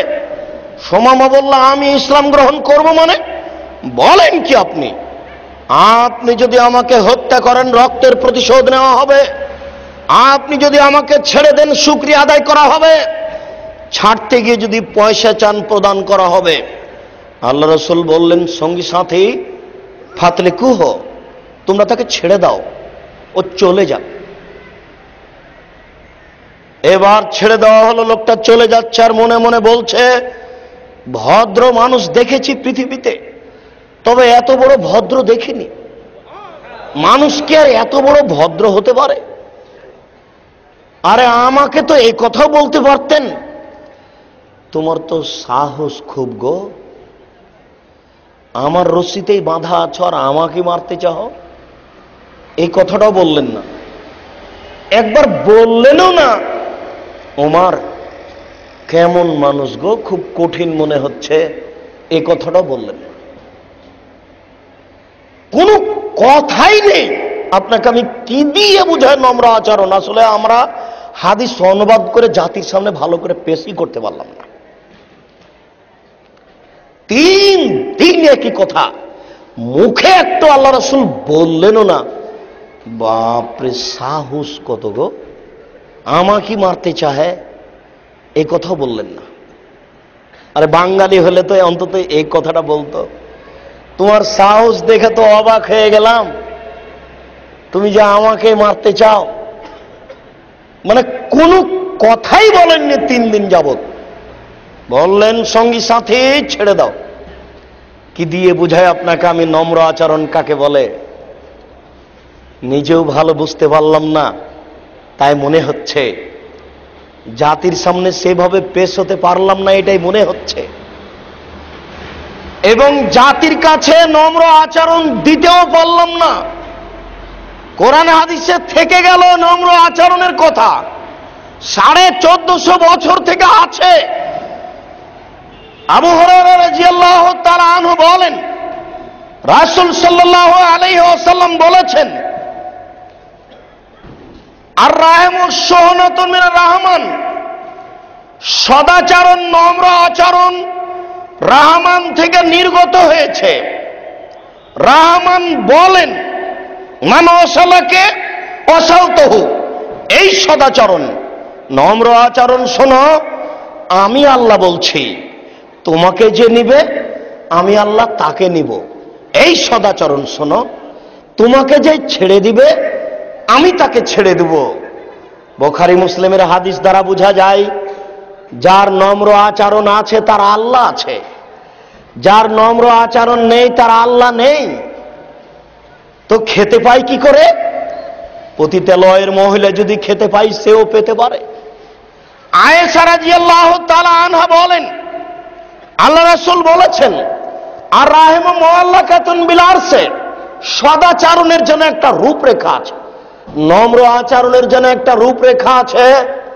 নম্র আচরণ এইভাবে আরশকে, আল্লাহর আরশকে ধরে ঝুলন্ত অবস্থায় আছে, এইভাবে ঝুলছে সদাচরণ, নম্র আচরণ।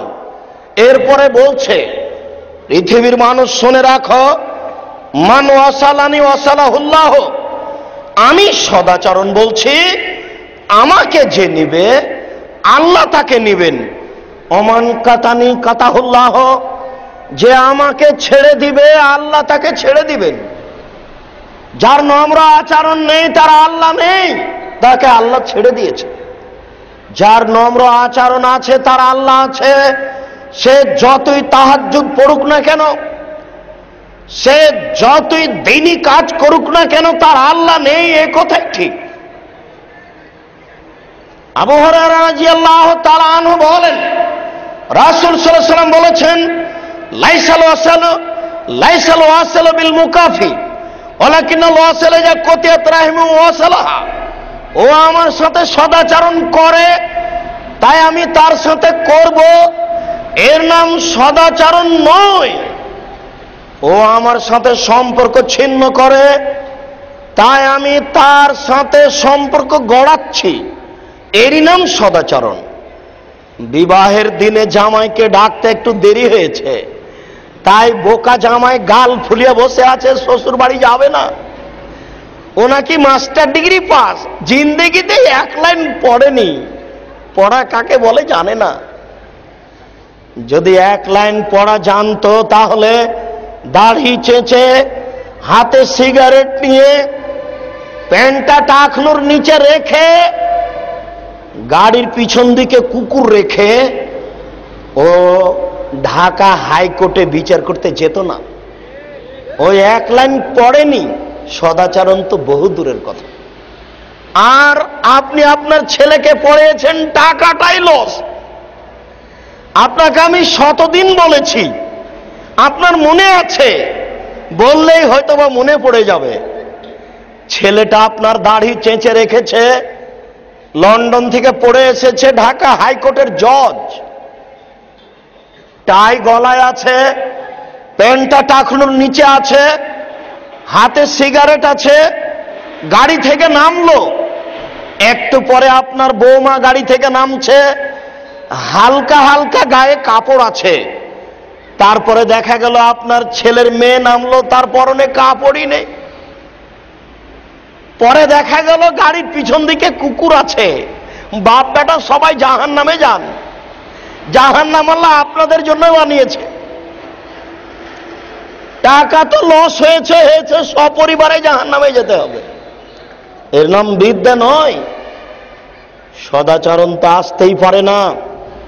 শুনুন, আবু হুরায়রা রাদিয়াল্লাহু তাআলা আনহু বলেন, রাসূল সাল্লাল্লাহু আলাইহি ওয়াসাল্লাম বলেছেন, সিলমান কাতাকা, তোমার সাথে যে সদাচরণ ছেড়ে দিচ্ছে তুমি তার সাথে সদাচরণ গড়ো, এর নাম সদাচরণ, এর নাম নম্র আচরণ।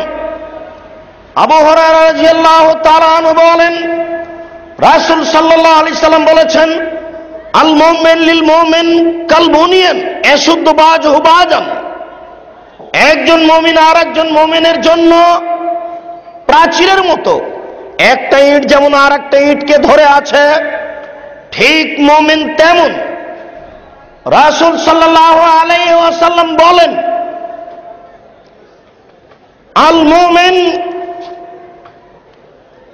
আল মুমিনুনা কারাজুলিন ওয়াহিদ। সারা পৃথিবীর মুমিন একজন মানুষ। ইনিস্তাকা আইনুহু ইস্তাকা কুল্লুহু। যদি চোখে ব্যথা হয় সম্পূর্ণ শরীরে ব্যথা হয়। ইনিস্তাকা রাসু ইস্তাকা কুল্লুহু। যদি মাথায় ব্যথা হয় সম্পূর্ণ শরীরে ব্যথা হয়। এর নাম মুমিন। এইভাবে ঈমান নিয়ে সদাচরণ দেখাতে হবে। সম্মানিত উপস্থিতি, সদাচরণের দুইটি দিক। প্রথম দিক হচ্ছে মুখ। মুখ দিয়ে সদাচরণ প্রকাশ পায়। একটু খেয়াল করুন আমার দিকে। আবু হুরায়রা রাদিয়াল্লাহু তাআলা আনহু বলেন, রাসূল সাল্লাল্লাহু আলাইহি ওয়াসাল্লাম বলেছেন, ইন্না ফিল জান্নাতি লা গুরাফিরা যাহিরুহু মিন বাতিনিহা ওয়া বাতিনুহু মিন যাহিরিহা। জান্নাতে কতগুলি ঘর রয়েছে যার বাহির থেকে ভিতর দেখা যায়, ভিতর থেকে বাহির দেখা যায়। এত উন্নত মানের ঝকঝকে টকটকে পদার্থ দ্বারা তৈরি। এই পর্যন্ত বলতে সাহাবীগণ বললেন, লিমান হাজিহি, আল্লাহ রাসূল এত দামি ঘর কে পাবে, এত দামি জান্নাত কে পাবে? তখন তিনি বললেন, এক, লেমান আলানাল কালামা, যার মুখের ভাষা নরম সেই পাবে। দুই, আতামাত তোয়ামা, দুস্থ গরিব ফকির মিসকিনকে খেতে দিল। তিন, আদামা সিয়ামা, নফল রোজা সিয়াম থাকলো। চার, সাল্লা বিল্লাইল নাসু নিয়াম, মানুষ যখন ঘুমিয়ে তখন সালাত আদায় করলো। সম্মানিত উপস্থিতি, কথা অতীব জরুরি। এক খেয়ালে চেয়ে থাকুন, সালাত এবাদতের জগতে ব্যতিক্রম এবাদত 4 নম্বরে এসেছে। আর সবচেয়ে দামি এবাদত সিয়াম রোজা 3 নম্বরে এসেছে। দুস্থ গরিব ফকির মিসকিনকে খেতে দেওয়া 2 নম্বরে এসেছে। 1 নম্বরে এসেছে মুখ ভালো যার সেই পাবে দামি জান্নাত। সম্মানিত উপস্থিতি, সদাচরণের বহি প্রকাশ হচ্ছে মুখ। যার মুখ ভালো তার সব ভালো। তাই মানুষে বলে আখ ভালো তো জগৎ ভালো। মুখ খারাপ তো সবই খারাপ। মুখ দিয়ে মানুষকে কষ্ট দেওয়ার চেষ্টা করিয়েন না, মুখ বন্ধ করুন। জান্নাত পাওয়ার 3টে মাধ্যম, তার একটা মাধ্যম হলো মুখ বন্ধ করুন। জরুরি কথা ছাড়া মুখে ব্যবহার করবেন না, সহজে জান্নাত হবে। সম্মানিত উপস্থিতি, সদাচরণের বহি প্রকাশের দ্বিতীয় পথ হচ্ছে দুস্থ গরিব ফকির মিসকিনকে খেতে দেওয়া। একটু এক খেয়ালে চেয়ে থাকুন, অত্র হাদিসে দামি জান্নাত পর 2 নম্বর পথ হলো দুস্থ গরিব ফকির মিসকিনকে খেতে দেওয়া। আব্দুল্লাহ ইবনে আমর রাদিয়াল্লাহু তাআলা আনহু বলেন, রাসূল সাল্লাল্লাহু আলাইহি সাল্লামকে জিজ্ঞাসা করা হলো, আইউল ইসলামে খায়ের, আল্লাহ রাসূল ইসলামের সবচেয়ে ভালো কাজ কি? মানুষের জীবনে সবচেয়ে ভালো কাজ কি বলেন তো আল্লাহ রাসূল? মানুষের জীবনে সবচেয়ে ভালো কাজ কি? তখন আল্লাহ রাসূল উত্তরে বললেন, তুতি উত্তম, দুস্থ গরিব ফকির মিসকিনকে তুমি খেতে দিবা, এটা হলো তোমার জীবনের সবচেয়ে ভালো কাজ। 2, তাকরাউ সালাম আলামান আরাফতুম আল্লাম তারিফ, তুমি যাকে চিনো তাকেও সালাম দিবা, যাকে চিনো না তাকেও সালাম দিবা। মোবাইলে রিং হচ্ছে, অন করে যদি বোঝা যায় যে এটা হিন্দুর নাম্বার, তাহলে আপনি বলুন ধন্যবাদ। আর যদি বোঝা না যায়, হিন্দু হোক, মুসলমান হোক, বৌদ্ধ হোক, খ্রিস্টান হোক, যেই হোক না কেন, আপনি তাকে সালাম দেন। রাস্তায় লোকটা চিনা যায় না, সে যেই হোক না কেন আপনি সালাম দিতে বাধ্য। আপনি সালাম দেন। বিড়ি সিগারেট খাচ্ছে, আজান দিচ্ছে, কোরআন তেলাওয়াত করছে, সালাত আদায় করছে, পেশাব করছে, পায়খানা করছে, সালাম দেন। ভাত খাচ্ছে, সালাম দেন। সালাম দেওয়া যাবে না এরকম কোন জায়গা পৃথিবীতে নেই। 14 জায়গাতে সালাম দেওয়া যাবে না, কথাটি ডাহা মিথ্যে, নগদ মিথ্যে কথা। সালাম দেওয়া যাবে না এরকম কোন জায়গা পৃথিবীতে নেই। উত্তর দেওয়ার একটু ভিন্ন 2টা পথ আছে। আমি সালাত আদায় করছি, আপনি সালাম দিলেন, আমি মুখে ওয়ালাইকুম সালাম বলতে পাবো না, আমাকে হাত দিয়ে আঙ্গুলটা উঠিয়ে বলতে হবে ওয়ালাইকুম আসসালাম। আঙ্গুলটা উঠালে হয়ে গেল ওয়ালাইকুম আসসালাম, মুখে বলা যাবে না। আমি পেশাব করছিলাম, আপনি সালাম দিলেন, আমি উঠে বলবো ওয়ালাইকুম আসসালাম। পায়খানা করছিলাম, আপনি সালাম দিলেন, আমি উঠে বলবো ওয়ালাইকুম আসসালাম। এই সময় ওয়ালাইকুম আসসালাম বলা যাবে না। সম্মানিত উপস্থিতি, মানুষের জীবনে সবচেয়ে দামি কাজ হচ্ছে দুস্থ গরিব ফকির মিসকিনকে খেতে দেওয়া, যেটা নম্র আচরণের, ভদ্র আচরণের বহিঃপ্রকাশের দ্বিতীয় পথ। চেয়ারম্যান, এমপি, মন্ত্রীর জুতা সবাই সোজা করে, ফকিরের জুতা কে সোজা করে? ফকির দরজায় ভিক্ষে চেয়েছে, 2-3 বার চাওয়াতে মেজাজ গরম হয়ে গেছে, খুব ব্যস্ত আপনি, আপনার স্ত্রীও ব্যস্ত, বলছে যাও তো এখন। আপনি কি তার চেয়ে বেশি ব্যস্ত? তাকে আপনার দরজা থেকে আরেকজনের দরজায় যেতে হবে, আপনার চেয়ে তারই টেনশন বেশি। অতএব আপনি তাকে কথা এইভাবে বলিয়েন না। সম্মানিত উপস্থিতি, একটু আবু হুরায়রা রাদিয়াল্লাহু তাআলা আনহু বলেন, রাসূল সাল্লাল্লাহু আলাইহি ওয়াসাল্লাম বলেছেন, আস-সাই আলাল আরমালাতু আল মাসাকিন কাল মুজাহিদে ফি সাবিলিল্লাহ ওয়া সায়েম লা ইফতারু ওয়াল কায়েম লা ইফতারু। কেউ যদি দুস্থ গরিব ফকির মিসকিনকে খেতে দিতে পারে, বিধবাকে দেখাশোনা করতে পারে, তাহলে 3 ধরনের নেকি পাবে। কাজ 2টি, নেকি 3টি। কাজ 2টি, নেকি 3টি। 1, আল্লাহর পথে যুদ্ধ করে যত নেকি হয়, দুস্থ গরিব ফকির মিসকিনকে খেতে দিলে তত নেকি হয়। 2, নিয়মিত মনোযোগ সহকারে ভয় ভীতি নিয়ে তাহাজ্জুদ পড়লে যত নেকি হয়, দুস্থ গরিব ফকির মিসকিনকে খেতে দিলে তত নেকি হয়। 3, নিয়মিত নফল সিয়াম পালন করে যত নেকি হয়, দুস্থ গরিব ফকির মিসকিনকে খেতে দিলে তত নেকি হয়। ভালো করে বুঝুন, কাজ 2টি, নেকি 3টি। 1, বিধবাকে দেখাশোনা করা। 2, ফকির মিসকিনকে খেতে দেওয়া। ফকির মিসকিনকে খেতে দিলে 3 ধরনের নেকি হবে। 1, আল্লাহর পথে যুদ্ধ করে যত নেকি হয়, দুস্থ গরিব ফকির মিসকিনকে খেতে দিলে তত নেকি হয়। 2, নিয়মিত নফল সিয়াম পালন করে যত নেকি হয়, দুস্থ গরিব ফকির মিসকিনকে খেতে দিলে তত নেকি হয়। 3, নিয়মিত তাহাজ্জুদ পড়ে যত নেকি হয়, দুস্থ গরিব ফকির মিসকিনকে খেতে দিলে তত নেকি হয়। একটু সম্মানিত উপস্থিতি, জাহান্নামীরা যখন জাহান্নামে চলে যাবে, জান্নাতীরা যখন জান্নাতে চলে যাবে, তখন জান্নাতীরা জাহান্নামীদেরকে বলবে, মা সালাকাকুম ফি সাকার, কি জিনিস তোমাদেরকে জাহান্নামে প্রবেশ করালো? ও জাহান্নামীরা, তোমরা জাহান্নামে কিভাবে আসলে, কেন, কি কারণে? তখন জাহান্নামীরা 1 নম্বরে বলবে, লাম নাকু মিনাল মুসাল্লিন, সালাত আদায় করিনি, নামাজ পড়িনি। 2, ওয়ালাম নাকু নুতইমুল মিসকিন, দুস্থ গরিব ফকির মিসকিনকে খেতে দিনি। মনে থাকবে কি? যারা জাহান্নামে চলে যাবে তারা উত্তর কয়টা দিবে? 1, বলেন তো কি? সালাত আদায় করিনি। 2, দুস্থ গরিব ফকির মিসকিনকে খেতে দিনি। মহান আল্লাহ বলেন, ফালাক্তাহামাল আকাবা, দুর্গম গিরিপথকে সে অতিক্রম করতে পারলো না। ওই লোকটা বদ লোকটা, ওই লোকটা বদ লোকটা দুর্গম গিরিপথকে অতিক্রম করতে পারলো না। অমাদরাকা মাল আকাবা, মোহাম্মদ আপনি কি বলতে পারেন দুর্গম গিরিপথ কি? আপনার কি জানা আছে দুর্গম গিরিপথ কি? আমি বলি, ফাক্ক রাকাবা, তা হচ্ছে দাস দাসীকে মুক্ত করা। এরপরে আল্লাহ বলছেন, আয়ুতামুন ফি ইয়াউমিন যিমাসগাবা এতিমান জামাকরাবা আও মিসকিনান জামাতরাবা, ধুলোই মুলিন মিসকিন, দুস্থ গরিব ফকির মিসকিনকে খেতে দিল যে দুর্গম গিরিপথ অতিক্রম করলো সে। দুস্থ গরিব ফকির মিসকিনকে খেতে দিল যে দুর্গম গিরিপথ অতিক্রম করলো সে।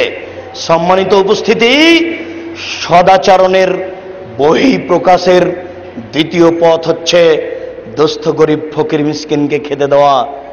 এমপির জুতা সবাই সোজা করে, মন্ত্রীর জুতা সবাই সোজা করে। কেন? স্কুল গ্যারেন্ট হবে, বেতন হবে। ফকিরের জুতা কে সোজা করে? কেউ সোজা করে না। তাই হাজারো বার বলেছি, শেষে এসে ওই কথাটি বলছি যা হাজারো বার বলেছি। আপনাকে আপনার পিতার বৈশিষ্ট্যে ফিরে যেতে হবে, আপনার স্ত্রীকে আপনার মায়ের নীতিতে ফিরে যেতে হবে। আপনার বাপের বৈশিষ্ট্য ছিল মসজিদ থেকে ফকির ধরে আনা, বাড়িতে ছিল 3 জন কিষান কামলা, রাতে 2 জন ফকির ধরে নিয়ে এসেছেন আপনার পিতে। আপনারা ছিলেন 10 ভাই বোন, ওরা হলো 5 জন, আপনারা হলেন 10 জন, এ হলো 15 জন। আপনার বাপ মায়ে হলো 17 জন। 17 জন মানুষের ভাত রান্না করেছে আপনার মা ঢেঁকিতে ধান ভেঙে, কোনোদিন ভারী মনে করেনি। আপনার মায়ের আর একটা কাজ আমি স্মরণ করিয়ে দিই, যেদিন বাড়িতে ম্যাচ দেশলাই ছিল না, সেদিন চুলার উপরের ছাইগুলি সরিয়ে নিচে থেকে আগুন বের করে খড়ে রেখে ফোঁক দিয়ে আগুন জ্বালিয়ে ভাত রান্না করেছিল। সেদিন আপনার মা দুস্থ গরিব ফকির মিসকিনকে খেতে দিতে ভারী মনে করেনি। আপনার মায়ের আর একটা আচরণের কথা বলি, 80 বছরের মা বারান্দায় শুয়ে আছেন, চলতে পারেন না। আপনি দরজায় ঢুকছিলেন, একজন ভিক্ষিকা দরজায় বসে আছে রাস্তা ঘেরে, আর আপনি তাড়াহুড়া করে গাড়ি থেকে নেমে ঢুকছিলেন, দেখছেন রাস্তা ঘেরে বসে আছেন। আপনি বলছেন, সরত সরত, তাড়াহুড়ার সময় রাস্তা ঘেরে বসে আছে। এই কণ্ঠ আপনার মা শুনে নিয়েছেন বারান্দা থেকে। তখন আপনার মা বলছেন, জি জি জি জি, না বেটা, না না না না, ফকিরকে ওইভাবে বলতে হয় না, একটু খেতে দিলেই চলে যাবো, ওইভাবে বলো কেন? এই নীতি হচ্ছে আপনার মায়ের নীতি, এই বৈশিষ্ট্য হচ্ছে আপনার মায়ের বৈশিষ্ট্য। আপনার স্ত্রী যেখানে ভাত রান্না করে সেখানে গ্যাসের চুলা আছে, আপনার স্ত্রী যেখানে রান্না করে সেখানে ফ্রিজ আছে, আপনার স্ত্রী যেখানে রান্না করে সেখানে মাইক্রোভেন আছে, 1 মিনিটে খাদ্য গরম হয়। আপনি রাত 10টায় আমাকে নিয়ে গেছেন, গিয়ে বলছেন খালেদা উঠো, একজন মেহমান আছে, একটু খানা পানি রেডি করো। নাক সিট কিনে দেবো, ছাড়, গভীর রাতে মেহমান নিয়েছে, চল হোটেল থেকে খয় নিয়ে আসতে পারেনি, কে এখন এগুলো করবে? এটা হলো আপনার স্ত্রীর স্বভাব, এটা হলো তার বৈশিষ্ট্য, এটা মায়ের বৈশিষ্ট্য। স্ত্রীকে মায়ের স্বভাবে ফিরে যেতে হবে, নিয়ে যেতে হবে, বুঝান। যদি না হয় তাহলে একে তালাক দিতে হবে। আর সোমফি সালাসা, ধ্বংস 3টে জিনিসে রয়েছে। তার 1 নম্বর হচ্ছে ফিল মারা, স্ত্রীর মধ্যে ধ্বংস। সম্মানিত উপস্থিতি, সদাচরণ মানুষের জীবনে সবচেয়ে দামি গুরুত্বপূর্ণ কাজ, যার নাকি বিচারের মাঠে দাঁড়িপাল্লাই সবচেয়ে ভারী। সদাচরণের 1 নম্বর বহিঃপ্রকাশ পথ হলো মুখ, 2 নম্বর পথ হলো ফকির মিসকিন দুস্থ গরিবকে খেতে দেওয়া।